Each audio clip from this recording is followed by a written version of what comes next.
There is something to be thankful for in this political season. I mean, be thankful we're not getting all of the government we're paying for. Are you ready to make the most of the only life you have? To make smart money choices focused on achieving what you care about most? Here to help you balance living well today without sacrificing your tomorrow is the Retirement Answer Man, Roger Whitney. Well, here we are in the Thanksgiving week of 2016. Wow, it's almost the end of the year. Excited for Thanksgiving. Got my family coming in and going to have some cool family time with football and games. I hope you have good plans as well. This is the week, though, that I start planning for 2017 for the show on what we're going to do. Now, we're definitely going to do the third annual Retirement Plan Live, where we create a plan for you, maybe you, a listener, and we all get to work together and see a case study happen. You'll hear about that in the next couple weeks. Next week, I am going to talk about a program that I really believe in that may help you have the best year ever in 2017. So we'll talk about that. As I create this calendar of things that we're going to do, I want to make sure we make this show about you and the things that you're struggling with. So I created the second annual listener survey, which is 10 very basic questions. It's totally anonymous, where you get to answer what you like about the show, what you don't like about the show. You get to write in a box anonymously your constructive feedback to help me make it better. And I'm going to use that to create content that you actually care about and eliminate some things that you're like, dude, why are you doing that? So the way you fill out the listener survey, you have to be a member of the 6 Shot Saturday community, because that's where the link will be for the survey. So you would have gotten it last week. It's going to come in this week's 6 Shot Saturday and the next week's. If you are not signed up for 6 Shot Saturday and you want to help make this a better show, as well as get some great information each week, you can go to rogerwhitney.com and fill in your name and email, or text the word 6 Shot, spelled out as one word, to the number 33444. So today what we're going to do is we're going to talk about some of the events that are happening in the market after the election, as well as deep dive into a couple listener questions on investing. So this should be fun. But before we do that, let's get to that disclaimer.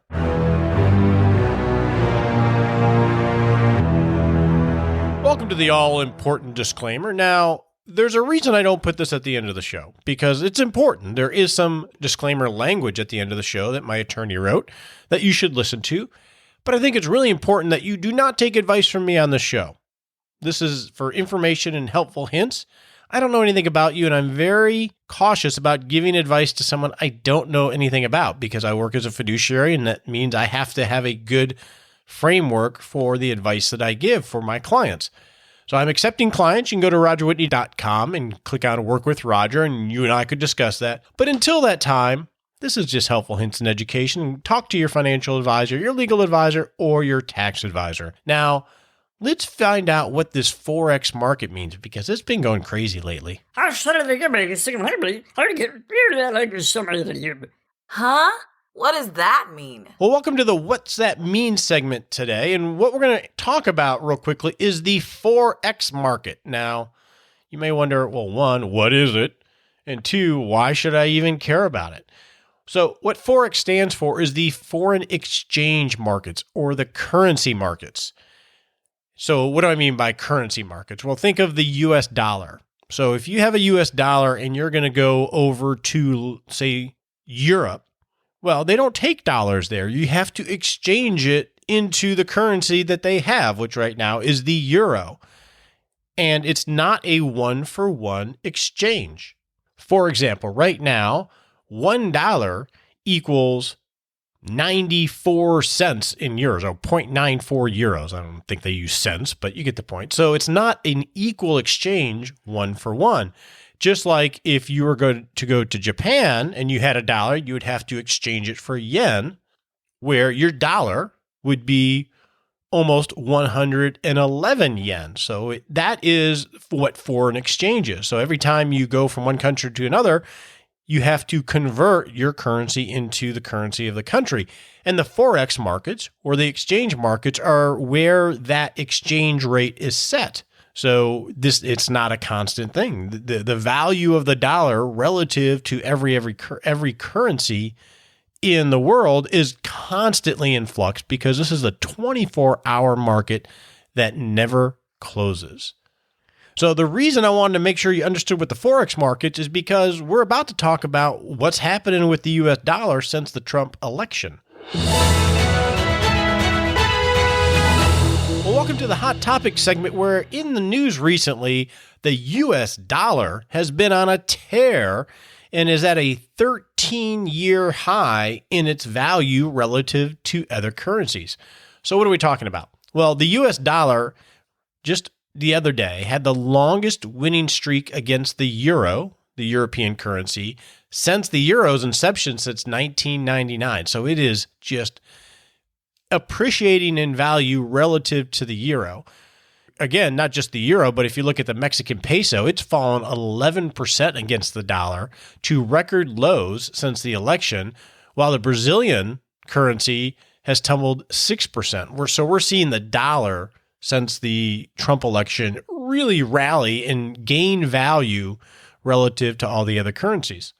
So if that's the what, why is this happening? Why is the US dollar appreciating so much since the Trump election? Well, when Trump was elected, everybody in a swoosh basically started to reposition their portfolios to coincide with what they think might happen under a Trump presidency. Now we know it was a big surprise to everybody that he won, even to him, I think.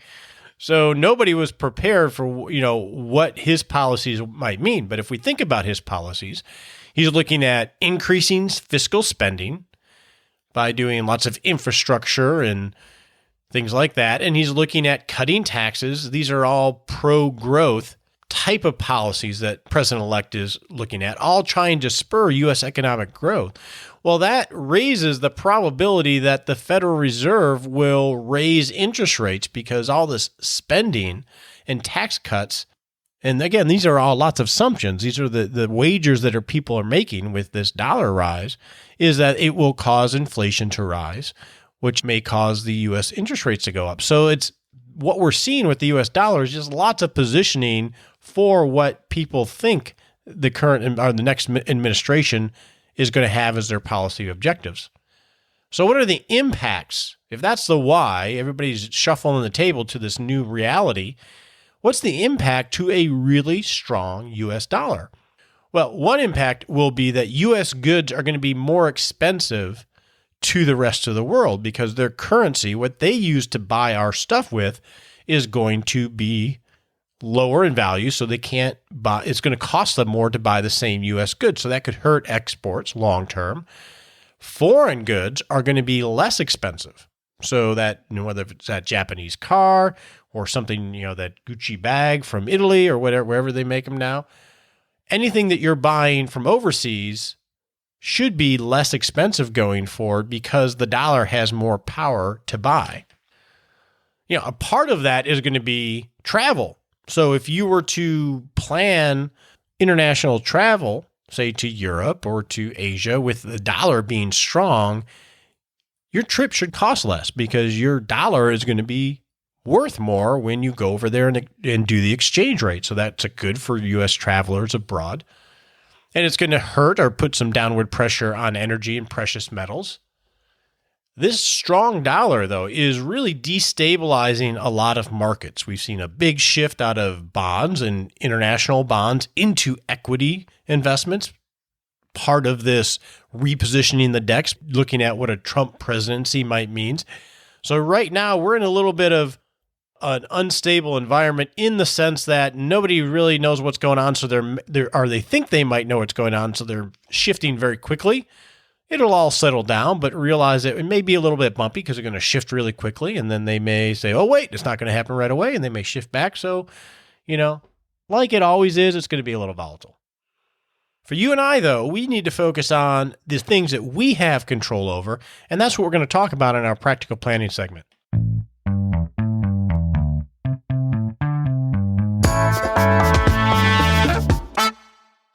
Well, welcome to the Practical Planning segment. Today, we are going to answer some listener questions and deep dive into one in particular having to do with investing 100% in equities because we're going to live so long. So that's one I get a lot.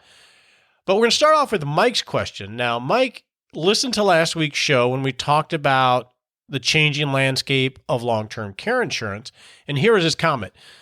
My wife and I have long-term care policies with John Hancock that we took out in 2008. I am now 60 and my wife is 56. We haven't heard anything from John Hancock about our policy, but needless to say, we are concerned about what this news means for us. And he asked me if I could address this topic. Great question, Mike. I probably should have talked about that last week when I talked about what John Hancock was doing. So everything is different. This is normally how this operates, at least in my experience. When a insurance company changes a product or discontinues a product, they always still honor the contracts that they have in place. So when you completed your application and got your long-term care insurance, that is a contract. And unless they have some outs that you may not have been aware of, you should be fine. And even if they have those written in there, it's politically very bad for them to renege on contracts where you're paying the premium. So I'm going to say, Mike, you should be fine with the contract that you have in terms of John Hancock doing anything. They're not going to come back and say, okay, we just decided we don't want to do this anymore. That is probably not going to happen. Now, so that means they're still going to service the policy. You'll still be able to call the 800 number. So their announcement of getting out of the business should not affect your policy. Now, they may try to give you buyout offers if they want to get out of that business entirely. One thing I've seen in the past is when a product is no longer offered by an insurance company, a lot of times they'll sell that business to another insurance company that still wants to be in that business. And then they end up servicing the contract that you have. In that kind of situation, you should not see the terms of your policy change. It would just be a different phone number and a different company name on the contract, but they should still honor it. So I think you're okay there, Mike. It's definitely something that you want to have evaluated with someone or every year or so, because you're probably going to see premiums change and you're going to want to constantly make sure that it's worth the cost-benefit trade-off of the premiums. A lot of those older policies do have really good benefits, so it's something you want to make sure you pay attention to. So our next question comes from John, and it's relating to managing the cash flow in retirement. So John says, you have recommended that you should keep a substantial amount of cash on hand so you can avoid selling your investments when the value is down. First off, I don't recommend anything on the show, right? How do I know when to drain my bucket and when just to take money out of my account on an annual basis to bring it back into my cash reserve bucket? So what I think John's referring to is when someone is taking money out of their investment assets to subsidize their living, we usually in our practice have clients build up cash reserves anywhere from a year to 2 years so we can create a paycheck for them automatically, and they have that buffer in the event we have bad markets. We don't have to sell things at the wrong time. And then when markets are good and you're going through an annual rebalancing, you allow the dividends and interest to come into the cash reserve bucket naturally. And then when you do your rebalancing, you skim off the outperforming assets and use some of that monies to refill the bucket. And what he's referring to is when we have really bad markets, like a 2008 and 2009, when everything just goes down, having those cash reserve buckets can allow you not to touch those assets, not to sell at the wrong time. You can still collect your dividends and interest. You can use the tripwires of maybe slowing down some of your wants and wishes and allow your cash reserve bucket to drain from, say, 2 years down to a year and a half or 1 year, rather than skim off or sell things from your portfolio. And this can help protect you from selling at bad times. So his question is basically, well, when do I know to do that? The honest answer is, John, it's really more art than anything else. You reference, well, what if it's only growing at 3%? Is that when I don't do it? I think no, you would still do it even if your growth is below average relative to the portfolio. It's really meant for those times when we're just having a good old-fashioned sell-off, where we're having corrections of 10, 20, 30% or more, and you don't want to have to sell into that. So it is a little bit of art and science, but it's not really for those, bland years. It's really for those really tumultuous times when we see asset values go down swiftly and significantly. You can check out my webinar replay. I will put a link to it in the 6-Shot Saturday where I talk about this bucket system in depth. So if anybody wants to see that, you can check that out there. Now, our next question comes from Eric. And Eric says, Dave Ramsey preaches an asset allocation model that I do not fully accept, nor do most who really understand investing. Now, he suggests that an asset allocation of 100% equities, even in retirement. He suggests that we still have to live for 30 years in retirement, so we shouldn't get conservative. If we are patient, the 2008 type years will fix themselves, assuming we don't sell when the markets are down. So that's the first issue that Eric brings up. He actually brings up two. And I heard this recently. I had someone that attended a retreat to a money blogger of some type, and everybody there was saying you always have 100% in equities all the time, regardless of how old you are. So that's one question we're going to have to deal with here. And the second question is, Eric says, I sometimes think experts do overvalue the need for a high percentage of bonds. History shows us that stocks outperform bonds, and markets always correct themselves when they come back. So that's the second question. Well, what about this bond thing? Why would I want bonds if stocks always outperform bonds, at least historically? So we'll dive into that a little bit as well. So Eric, when we're thinking about creating an investment portfolio for retirement, we want to have ample returns to fulfill the kind of lifestyle that we're looking for. And I think that's why having a plan in conjunction with your investment portfolio is critical. Because even if you are massively tolerant of risk and are willing to be 100% in equities and sustain all that volatility, the real question, especially when you get towards retirement, is what kind of risk do you need to take to achieve the life that you actually want? I do not agree with taking risk just because you can tolerate it. I can tolerate a lot of things that I choose not to do. I can tolerate being punched in the face maybe once. I guess it depends on by who. I can tolerate being yelled at. I can tolerate a lot of things that I say I don't want to deal with them, but I can tolerate them if they happen. So just because you can tolerate a lot of investment risk based on a questionnaire or something like that has nothing to do with how much you actually need the utility of that risk. And we've talked about this concept before.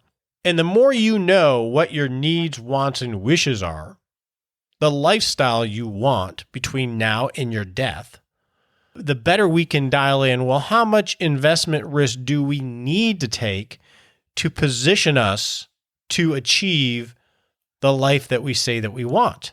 And it's not always more risk is better. It's that minimum effective dose of risk, of discomfort that we need to take on to get the job done. That is how I think about investing. I don't think about it from a risk tolerance questionnaire.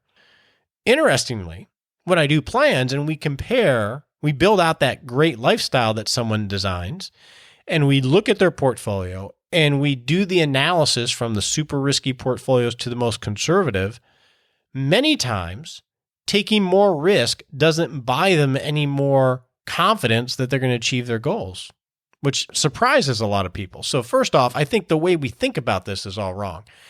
Yes, we're going to live a long time, but the number one enemy when we're one of the number one, well, you can only have number one, right? Okay. A big enemy of being a successful investor is you or me. It's the person.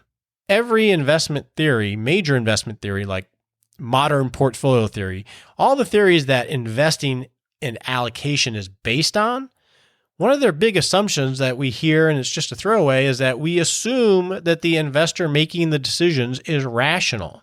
And I'm here to tell you, when it comes to investing and really to almost everything, you and I are not fully rational. We are human beings with emotions, biases, and fears and greeds and everything else. We are not rational, especially when we are put under stress. So the assumption of, well, yeah, equities always do better, so we should have all equities. Well, that may be true statistically, but rationally, almost nobody's going to be able to do it. What do I mean by that? So let's look at two examples. Let's look at someone who is retiring at the beginning of 2008. Okay, so I'm going to look at what you might have to go through with this 100% S&P 500 portfolio. So if we assume that you're going to retire January 1st, 2008, and you have $1 million, and you've read some article on the 4% withdrawal rate. So you say, okay, I'll just take 4%. So that should sustain me. And I'll get $40,000 a year off this $1 million, and that should last me the rest of my life. So you put that into 100% of the S&P 500. And then in 2008, the S&P 500 goes down. I'm going to round numbers here. I'm not going to be exact. The S&P 500 index went down roughly 37%. So in year one of retirement, you would have saw your $1 million go down to $630,000, right? Because it lost 37% of its value. Plus, it also had withdrawals of $40,000. So at the end of year one, you went from $1 million portfolio where you're taking $40,000 out to a $580,000 portfolio. You almost lost half your money in 1 year. Now your withdrawal rate isn't 4%, it's 6.8, so it's close to 7%. Now, we had a big bounce back in 2009, right? I think the market was up 25%. So let's look at 2009 though. So from January 1st to March 9th, before the bounce back, the market was down roughly 25%, just in those really 2.25 months, because it was March 9th that the market bottomed. So your portfolio, that $580,000 that you had on January 1st, would have gone down to $435 at the trough on March 9th of 2009. So here we are, a year and 2 months and a few days. You started with $1 million, and on March 9th of 2009, you would have had $435,000. Now, the rest of that year, 2009, the market did bounce back, and it was up like 26.4%. So that would have bounced back up to $733,000. Then you would have taken out your $40,000. Now we need to factor some inflation on that $40,000, so it's like almost $42,000. So all in all, at the end of 2009, you would have had $691,000. And then on from there, yes, the market's recovered, and you probably would have been fine if you had held and not panicked and not altered course when the world was falling around you. So the question to you is, if you were retired in 2008 and you experience these types of markets, when you see your portfolio in 1 year and 2 months go down from $1 million to $435,000, remember, you're retired, you don't have a paycheck. This is supposed to last you the rest of your life. Would you have held on? Would you have believed these money bloggers or Mr. Ramsey or anyone else that it's all going to work out fine? Most wouldn't. Almost no one would, because we don't live in the long term. We live with what's happening to us right now, and we're not rational beings. And our life is too precious to bet on long-term averages working out. So that's a 2009 simple analysis. And now let's look at 2000 to 2003. That was right when the new economy fell down. So that one wasn't such a drastic, halving of money. It was a trickle over 3 years. So let's take the same person. Let's say you retire when you are 60 and you have $1 million and you retired January 1st of 2000, and again, you're going to take out that 4% withdrawal rate of $40,000 a year. So in 2000, the market was down negative 10.14%. So it was a bad year. I mean, that's a good normal correction. We get that about every 18 months. So your $1 million goes to 898,000. Then we subtract the 40,000 you need to spend. So at the end of 2000, your $1 million is now $858,600. So that's a 4.6% withdrawal rate. Okay, well, that's not bad. I mean, it sort of sucks, but it's not that bad. And then in 2001, the S&P 500 was down almost 13.5%. So let's do the math here again. So your $858,600 would have gone down to $746,638. Now we got to take out our $40,000, but we got to factor some inflation on that. So that's about $42,000 roughly. So at the end of 2001, your portfolio would have been worth $704,838. It started with $1 million on January 1st, 2000. At the end of 2000, you had $858,000. And then at the end of 2001, you had $704,000. So in the matter of 2 years, your reasonable withdrawal rate of 4% a year now looks like a 6% withdrawal rate. Numbers don't work quite as well when you start doing the numbers from that base. But wait, there's more. Now we go to 2002. In 2002, the S&P 500 was down just over 23%. So we had 3 years in a row of bad returns in the S&P 500. So your $704,838 would have gone down to $540,117. Plus, we need to take out the inflation-adjusted $40,000, which is about $43,100. So at the end of 2002, we would have gone down to $496,000. We'll call it $497,000 just to round it off. So we retire in January 1 in this scenario. Put all the money in the S&P 500 because all the bloggers tell us that that's okay. We're going to live a long time, and it all works out for us. And then at the end of year 1, we're down to $858,000 from $1 million.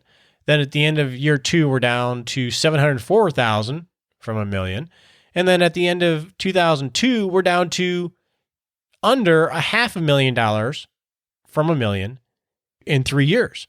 And our withdrawal rate goes from a 4% withdrawal rate, totally reasonable, to, at the end of 2002, over an 8.5% withdrawal rate.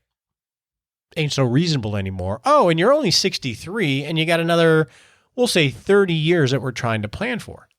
So my point is, I think this advice is well-intentioned and statistically works out almost all the time, but it's not based in reality of walking life with people through these type of events and understanding the emotional dynamics of it. And they're real. It's not like, oh, I'm afraid. It's, dude, I got half my money 3 years later. This ain't going to work anymore. And I saw people go through that. So I think it's well-intentioned advice.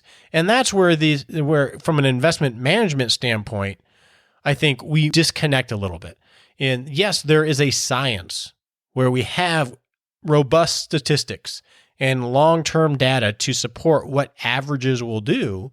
But the science only works in a lab. It doesn't work in real life. And there has to be a lot more art and a lot more attention paid when we're living in such a dynamic environment where I will say it's not that we're irrational when we sell when things are bad. At times, it may be one of the most rational things to do. If we see our money's going down and all of a sudden we don't have a paycheck anymore, it's not going to be easy to go get a paycheck. If we had to, it sort of seems like a rational decision. I need to defend my capital right now because if this keeps going like it is, I'm screwed. That is actually a rational decision, but that's not how it works in the labs. That's why I think it's much more dynamic than a lot of the articles and things that we see. So this goes to your second part of that question, Eric, on bonds and fixed income. Why should we have fixed income as a good percentage when In the lab, it shows that bonds always underperform equities. It's a good question. Well, in the lab, the reason you have bonds is because historically they are a lot less volatile. So you get less return, but it doesn't go up and down near as much historically as equities do. So it's a lot smoother of a ride. So bonds typically are a very stable foundation to help manage the volatility in your portfolio so you can get a smoother ride, because the dynamics of down markets when you're taking money out can be so powerful. They help smooth that out a lot. So that's one of the big reasons why bonds are a big part of asset allocation, because all risk all the time doesn't work, and people realize that. Now, the question that isn't asked on this, that is not really solved for in the lab or with science, is why would I have 40% in bonds, say in a balanced portfolio, we have 60% equities and 40% bonds. Why would I put 40% of my assets currently in an asset class that gives me almost no yield because interest rates are so low?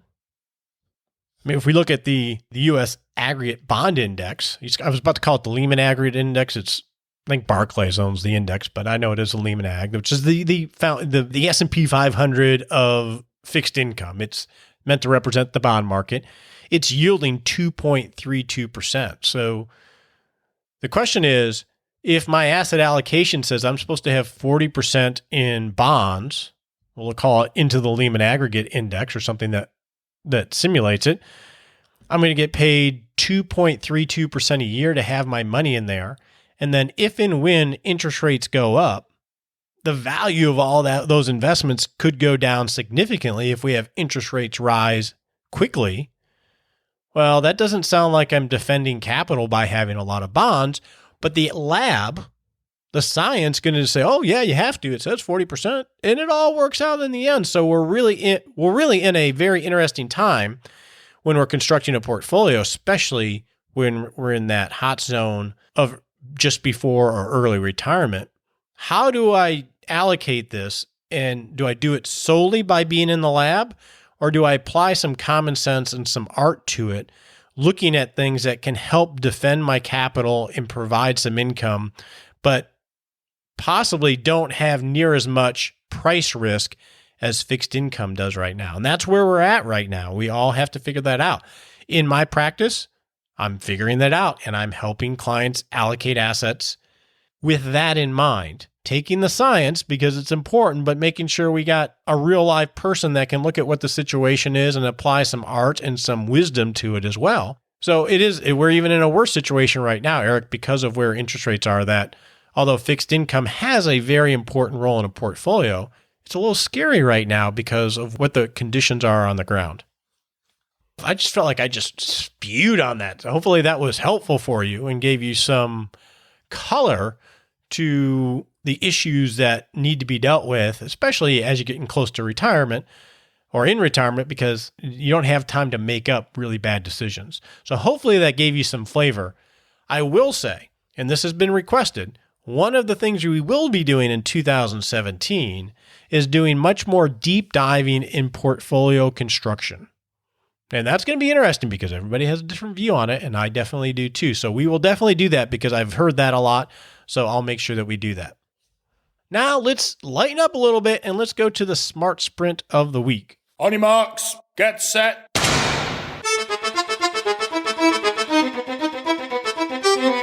Hey, welcome to the Smart Sprint, where we set a 7-day goal to take a little step to creating a great life. So the step I want you to take, actually I have 2 little steps for you to take. Is that okay? Can I challenge you? I know. We just got off Thanksgiving when you get this. So step number 1, please complete the survey link that you'll get in 6 Shot Saturday. It's only 10 questions. It's totally anonymous, so you can tell me the truth and I don't even know your name. And that will help me create content that you actually care about, because that's the point here, right?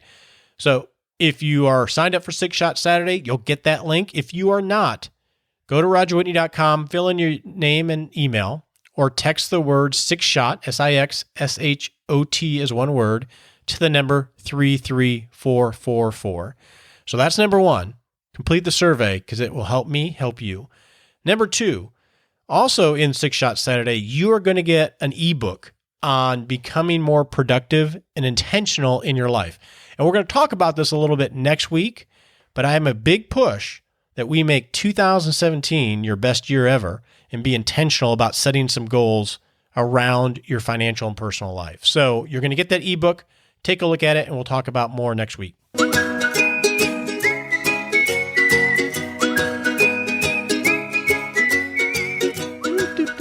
Hey, welcome to the Happy Lab, where we noodle on being happier. Hey, this is going to be a simple one. If it's still Thanksgiving week when you're listening to this, even if it's not, if you have family home, you have kids home from college or school, everybody's around, there's going to be a lot of football on, a lot of distractions. My suggestion is, you don't have to do it for the whole day. I'm going to do this, is we're going to take a little bit of time, play a board game, to play beanbag toss, to do something where we are interacting with each other rather than sitting next to each other. This is the time when they're going to be home. You won't regret if you turn it off for a little bit and pay attention to each other. It always is helpful.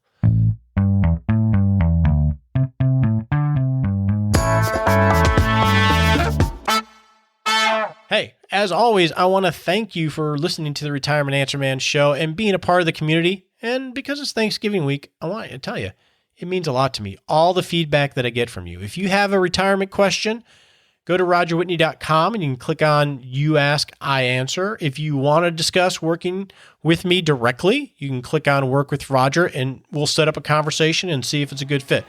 Regardless, I'm so glad that you're here. Have a great Thanksgiving. We appreciate you joining us today for this episode of Retirement Answer Man. Be sure to visit rogerwhitney.com/answers to access the Retirement Answer Library with over 30 checklists to help you make the most of the only life you have. Remember, you have more power than you realize to create an amazing life starting today with Retirement Answer Man. The opinions voiced in this material are for general information only and are not intended to provide specific advice or recommendations for any individual. All performance referenced is historical and no guarantee of future results. All indices are unmanaged and may not be invested into directly. Have a wonderful day.